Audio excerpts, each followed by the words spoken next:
On Wednesday, August 21st, the Bureau of Labor Statistics, that's the BLS, announced that they had revised the non-farm payroll jobs numbers down by 818,000 for the one-year period ending in March of 2020. This is a 28% decline in the number of jobs created over that 12-month period, reducing the monthly job gains by 68,000 per month. This was the largest downward revision for any year since 2009. That's during the Great Recession. It should also be noted that downward revisions of 306,000 jobs occurred last August for the April 2022 to March 2023 period. So we have to ask, why such large revisions? Well, the most likely culprit is what is called the birth-death model add-on. What's the birth-death model, and what is the rationale for including it in the monthly jobs calculations? The monthly non-farm payroll number comes from a monthly survey of large and medium-sized businesses. In the 1990s, it was determined that small businesses, thought to be the heart and soul of the American business landscape,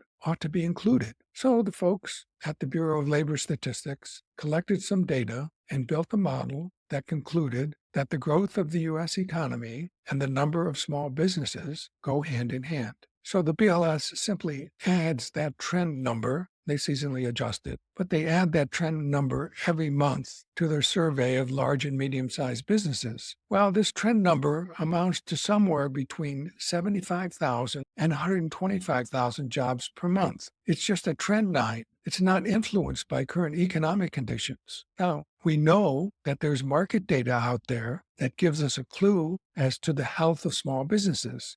One of them is the level of business bankruptcies. That, by the way, has risen 52% from a year ago, and it's now nearing a 10-year high. So that's one. There's also a survey out there that shows the number of new business formations, and those are down 11.5% over the last year. On a monthly basis, when the Bureau of Labor Statistics does its employment survey of large and medium-sized businesses, it also does a survey of households regarding employment. This is called the household survey, and it's used to calculate the unemployment rate. So the fact that the unemployment rate has risen from 3.4% last April, that's April of 2023, 4.3% this past July, is another indicator that the labor market is not as strong as generally thought. In addition, there have been some other indicators showing a cooling labor market. One of them is the Bureau of Labor Statistics monthly job openings and labor turnover survey, otherwise known as.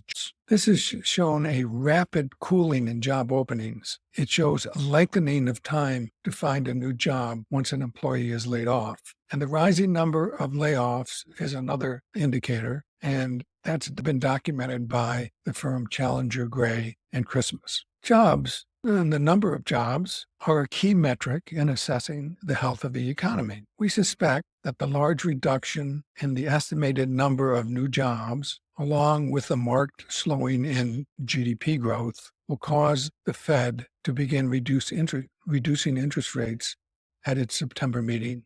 As I speak, the markets think that a 25 basis point reduction in the Fed funds rate by the Fed at its September meeting is a sure bet, and that's 100% odds, with a 50 basis point reduction odds now at 36%. There are several key data releases between now and the Fed's September meeting, which will surely play a role in its rate-setting decision. And those releases include the August jobs reports, another JOLTS report, and the Consumer Price and Producer Price Index releases.